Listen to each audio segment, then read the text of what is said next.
J'ai 2 enfants. Je ne force pas de les aimer. L'amour que je porte dans mon cœur pour eux est naturel. Tant qu'il y aura le souffle dans mes poumons, je continuerai à les aimer. Je les aimerai. Ce sont mes enfants. Je les aime. Ils n'ont rien fait. C'est pas parce qu'ils apportent de bonnes notes à la maison que je les aime. Je les aime et c'est naturel. Et imagine que tu as aussi 2 enfants comme moi. Et tu partages des tâches à tes enfants, tu leur demandes d'accomplir certaines tâches bien précises. Là, le fait parce qu'il attend de toi une récompense, parce que il a peur peut-être que son nom soit rayé de ton testament au cas où il ne fait pas ce que tu lui demandes, ou il ne le fait pas avec soin, et l'autre le fait juste parce qu'il veut obéir, parce qu'il t'aime. Sa motivation, c'est juste l'amour. Alors, sois sincère avec moi. Même si tu les aimes sans condition, lequel de ces 2 enfants produirait beaucoup plus de joie dans ton cœur? Moi, je choisirais le second. C'est lui qui m'obéit par amour. Ouais, il produira beaucoup plus de joie dans mon cœur. Je les aime, tous 2. Mais c'est lui qui m'obéit par amour. C'est celui-là qui produira beaucoup plus de joie dans mon cœur. Parce que je ne le force à rien. Il n'attend pas de moi une récompense quelconque. Et je vais lire avec vous un passage. C'est dans Apocalypse, chapitre 2. À partir du verset 2, la Bible dit « Je connais tes œuvres ». Là, c'est Jésus qui est en train de parler. « Ton travail et ta persévérance. Je sais que tu ne peux supporter le méchant, que tu as éprouvé ceux qui se disent apôtres et qui ne le sont pas, et que tu les as trouvés menteurs. Que tu as de la persévérance, que tu as souffert à cause de mon nom et que tu ne t'es point lassé. Mais ce que j'ai contre toi, c'est que tu as abandonné ton premier amour. » Je m'arrête là. Si Dieu nous fait grâce, nous allons décortiquer à la longue. C'est que c'est réellement cet amour dont la Bible parle ici. Mais je voulais juste nous donner un résumé, s'il faut appeler ça comme ça, ou voilà, juste un résumé. Et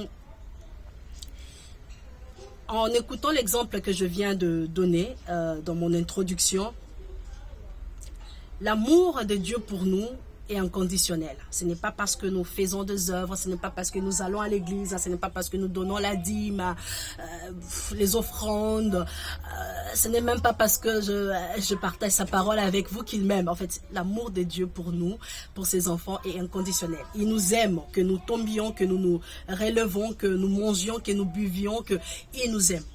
C'est naturel et nous ne pouvons pas acheter cet amour, nous ne pouvons pas le changer avec quoi que ce soit. Il nous aime. Ouais, c'est un peu comme l'amour d'un parent envers ses enfants. C'est un peu comme l'amour que je porte dans mon cœur pour mes enfants. Je les aime tels qu'ils sont. Je les aime. Ouais, c'est ça aussi l'amour de Dieu pour nous. C'est d'abord ça qu'il faut comprendre, qu'il faut savoir, qu'il faut accepter. Que Dieu t'aime même tel que je suis, tel que tu es, sans condition. C'est qu'il attend de nous, cependant, comme moi, mère, c'est que j'attends de mes enfants, c'est que quand je leur dis, on va maintenant ranger les jouets qui traînent par terre, c'est qu'ils les fassent, c'est que mes enfants rangent, se lèvent et rangent avec moi, pas parce que je promis de leur donner une récompense ou je ne sais pas moi quoi, mais parce qu'ils m'ont compris et ils le font, ils obéissent par amour. Et c'est ce que Dieu attend de nous. Mon ami, je ne suis pas là pour te juger. Oui, je ne suis pas là pour te pointer du doigt, qu'est-ce que tu fais de bien, qu'est-ce que tu fais de mal, où est-ce que tu manges, où est-ce que tu bois, où tu bois, quand, comment. Ce n'est pas mon objectif, je suis pas là pour ça, d'accord? Je suis là pour te dire une chose, comme je l'ai déjà énuméré, que Dieu veut en sorte que nous puissions l'aimer, que nous puissions faire sa volonté, que nous puissions donner le don aux pauvres, que nous puissions aller à l'église, que nous puissions partager sa parole, peut-être comme je le fais, que nous puissions prier au nom de son Fils Jésus par amour.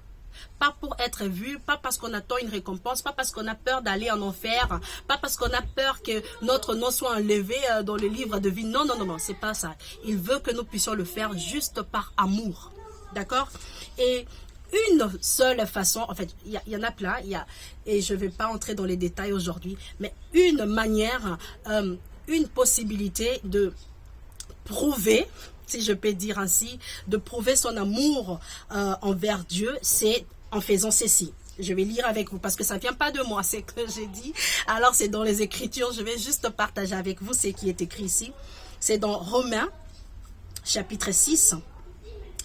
Alors, je vais commencer au verset 11. La Bible dit, « Ainsi, vous-même, regardez-vous comme morts au péché et comme vivants pour Dieu en Jésus-Christ. » Verset 12. « Que le péché ne règne donc point dans votre corps mortel et n'obéissez pas à ses convoitises. » Verset 13. « Ne livrez pas vos membres au péché comme des instruments d'iniquité, mais donnez-vous vous-même à Dieu. » Ouais, comme étant vivants de mort que vous étiez et offrez à Dieu vos membres comme des instruments de justice. Une façon de prouver son amour à Dieu, c'est de faire ce que la Bible est en train de dire ici, d'être mort face au péché. Je ne sais pas si vous avez déjà vu un mort. Je ne vais pas mentionner des choses qui vous feront peur ici, mais j'ai déjà vu un mort, d'accord? Un mort, même quand vous le touchez, il ne réagit pas en fait. Il ne réagit pas, vous le parlez, il ne réagit pas. Vous pleurez devant lui, il ne réagit pas. Donc, je vais prendre un peu cette illustration pour dire, être mort au péché, c'est quoi? Voilà, un mort, il est là. Tu viens, tu lui racontes une histoire, tu rappelles, tu sais encore ce qu'on avait fait, ceci, c'est là, les souvenirs, il ne va pas réagir. C'est comme ça avec le péché. Ouais. Le diable vient avec ses tentations. Vole. Vas-y, va commettre ceci. Triche. Dis ceci. Va vivre dans la fornication. Couche avec celui-là. Couche avec celle-là. Fais ceci. Toi, qui a décidé de suivre Dieu, tu te dis, tu peux me tenter comme tu veux. Je ne réagirai pas parce que je suis mort face au péché. C'est ça en fait. Que tu ne réagisses pas au péché. Que tu ne te livres pas au péché. Que tu ne mettes pas tes membres au péché. Oh, c'est bien beau de donner les offrandes. C'est bien beau de prêcher. C'est beau de partager de links qui parlent de la prédication. C'est beau de prier au nom de Jésus. De crier le miracle. De parler, de chanter, d'aller à l'église. C'est beau, c'est bien beau. Mais c'est que Dieu veut de nous que notre motivation, une façon de nous, une façon de prouver l'amour que nous partons dans notre cœur pour lui, c'est en obéissant. C'est en restant mort face au péché. C'est à ne pas céder à la chair et à ses convoitises. Ah, cette chair, elle te dira toujours ce que tu dois faire. Elle aura toujours de meilleures propositions que la parole de Dieu. Au premier vue, ça semble être meilleur. Mais s'il te plaît, je ne te pointe pas le doigt. Je ne suis pas non plus là pour t'interdire ou pour te dire ce que tu dois faire et ce que tu ne dois pas faire. Je suis là juste pour t'encourager, à t'offrir, d'accord, à te décider aujourd'hui à dire je reste mort face au péché. D'accord, ça m'a porté plein de gains de faire ceci, de faire cela, mais non, Dieu me dit dans sa parole d'offrir mon corps comme instrument. Alors je me décide de m'offrir à lui comme instrument, d'être mort face au péché, de ne pas céder à la chair et à ses convoitises.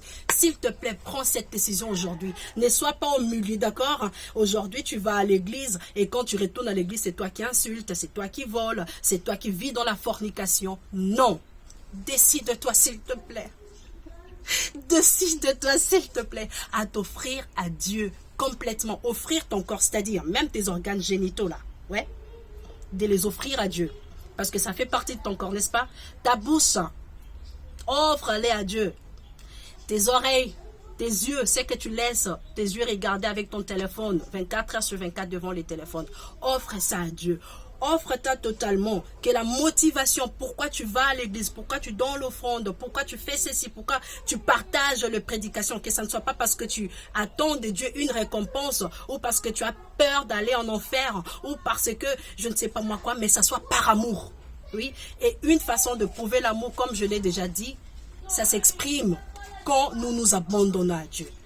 Quand nous disons non au péché. Quand nous restons morts face au péché. Et c'est à ça que je vais t'encourager, mon ami. Saint-Esprit, qu'est-ce que nous pouvons faire si toi tu ne nous aides pas? viens nous aider. Quand le péché frappera à notre porte comme ça, quand la fornication frappera, quand les mensonges frappera, le vol, la convoitise frappera, que nous puissions rester morts face au péché. Viens nous donner le dégoût de péché, le dégoût, que nous ne puissions plus trouver part en compagnie des moqueurs, que nous puissions plus laisser le péché prendre l'emprise dans notre corps, que nous puissions vivre pour Jésus. Donne-nous la force de se charger tout le jour de notre croix et de suivre Jésus. Par ton aide, rien que par toi, nous pouvons vivre à l'image de Christ et ressembler à Jésus. Merci mon ami, c'était ma motivation, mon encouragement pour toi aujourd'hui. Que le Saint-Esprit t'aide à tirer de ce que je viens de dire, c'est que lui veut que tu tires. Et God bless you, je t'encourage vraiment, ne cède pas. La chair viendra toujours avec ses tentations, ses désirs, ses envies. Mais je t'encourage à ne pas céder. Ouais? God bless you et à la prochaine. Stay blessed.